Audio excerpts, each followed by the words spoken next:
Magandang umaga po sa ating lahat, mga kapatid. Magandang umaga po, Father.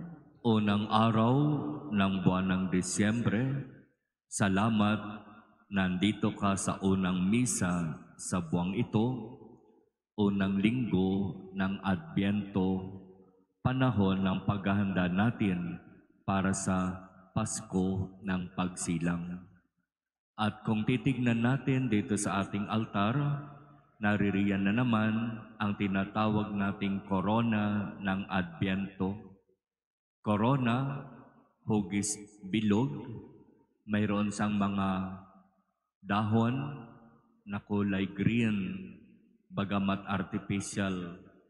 Kasi ang hirap yata maglagay ng natural na dahon, baka linggo-linggo o wala pang isang linggo magpapalit na naman. Pero ganoon pa man, ang simbolismo ng korona ng Adbyento ay nagpapaalaala sa atin ng 4 na linggo na paghahanda bago ang Pasko. At alam natin kung ano ang ibig sabihin ng mga kandila na yan.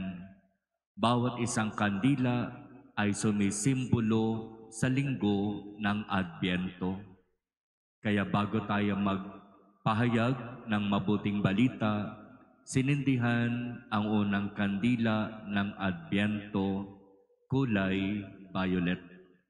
Sapagkat ang ating panahon ng Adbyento ay panahon ng matinding pagninilay upang muli suriin ang ating mga sarili, ang ating mga puso.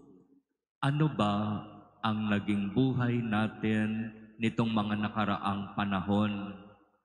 Ang buhay ba natin ay talagang nakatuon sa kung ano ang inaasahan ng Diyos sa atin?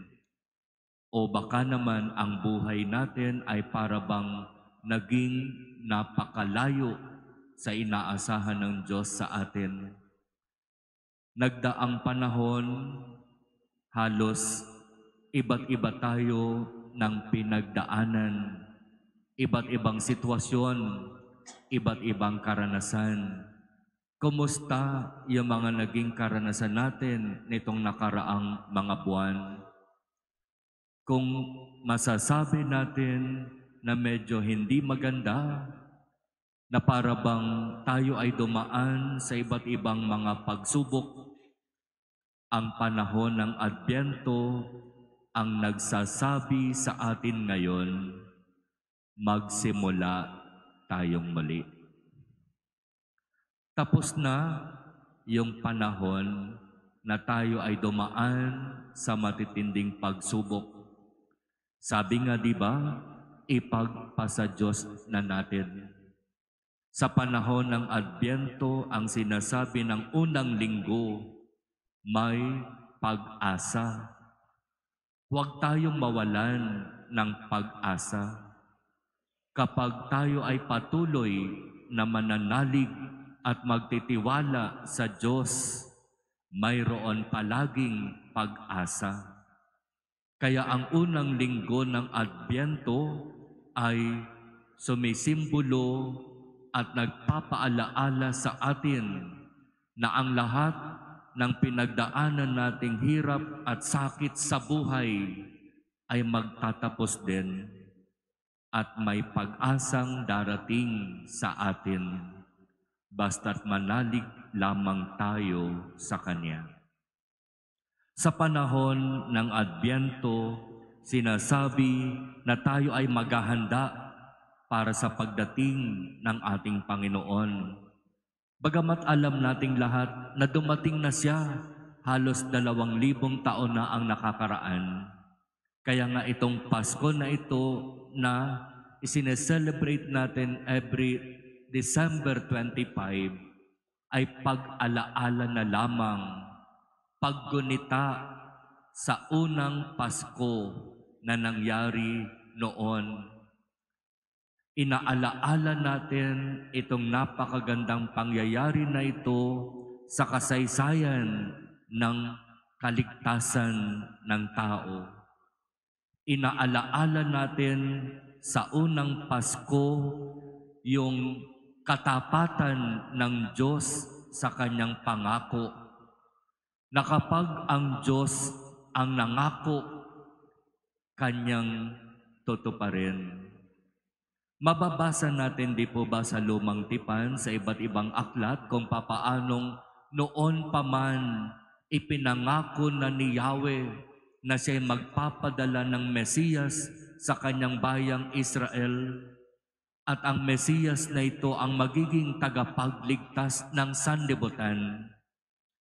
At sa loob ng mahabang panahon, umasa ang mga Israelita. Nainip ang marami sa kanila kasi para bang napakatagal naman yata. Totoo ba yun? Talaga bang gagawin ng Diyos ang kanyang pangako? Kasi hindi biro ang kanilang ipinag-antay. Taon, maraming taon, at sa katapusan ng kanilang pag-iintay, sa wakas, tinupad ng Diyos ang kanyang pangako. Isinilang si Jesus na tagapagligtas, ang unang Pasko. At yun yung inaalaala natin tuwing December 25, ang unang pagdating ni Jesus.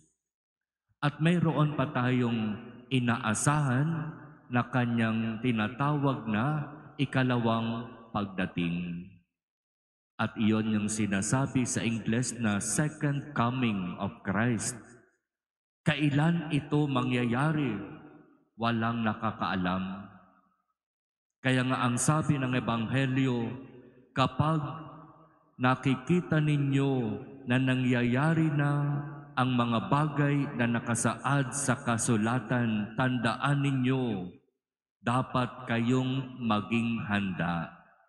Sapagkat darating siyang muli sa oras, sa araw na hindi natin inaasahan.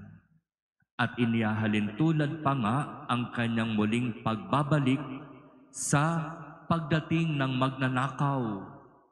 Hindi natin alam kung kailan darating ang magnanakaw, kung pwede lang wag na sana.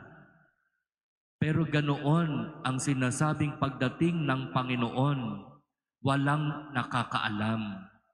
Kaya nga ang palaging sinasabi sa atin, paghandaan natin ito, sapagkat napakahirap na abutan tayo ng pagdating na ito ng ating Panginoon na hindi handa.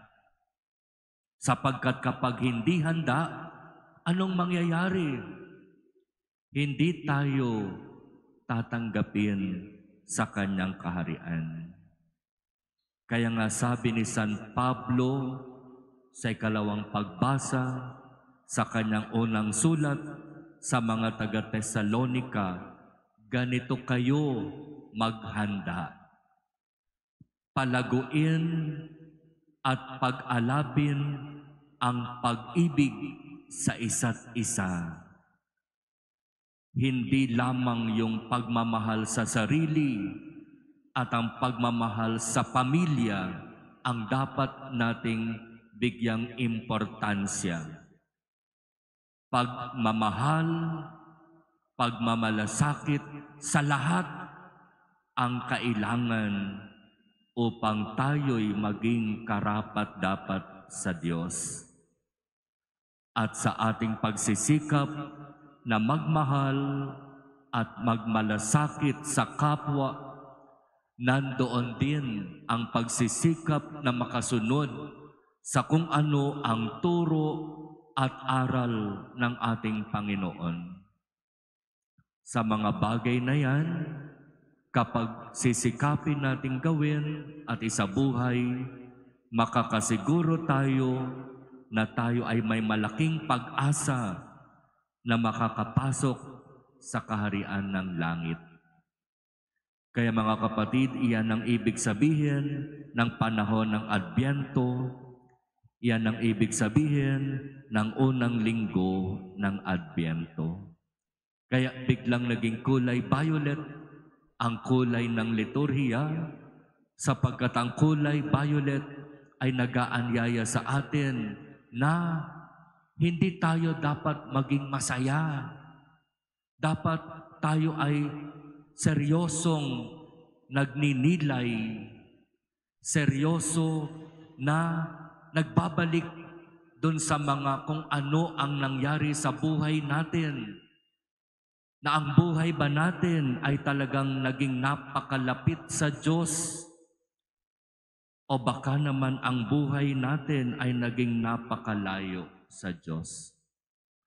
Kaya ang panahon din ng Adbyento ay panahon ng tinatawag na Advent Recollection at Advent Kumpisalan. Tutulungan tayo ng Advent Recollection na magnilay, suriin ang ating mga puso't kalooban upang pagkatapos ng pagninilay sa Advent Recollection, magkaroon tayo ng malinaw na desisyon, magkukumpisal ako. Kapag nagawa natin yon ngayong panahon ng Adbyento, malaki ang pag-asa na sa paggunita natin sa Pasko, mararanasan natin ang malalim na kagalakang hatid ni Jesus na Panginoon.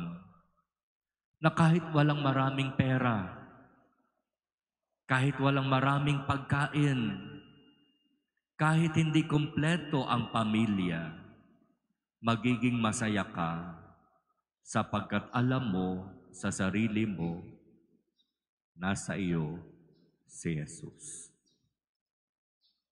Si Jesus na siyang dahilan ng Pasko. Si Jesus na siyang pinaka-importante sa panahon ng Pasko.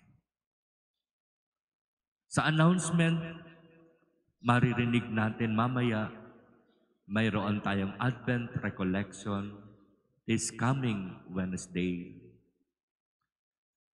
At mayroon tayong Advent Kumpisalan this coming Thursday.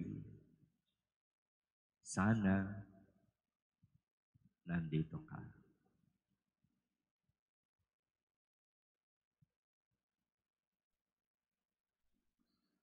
Amen.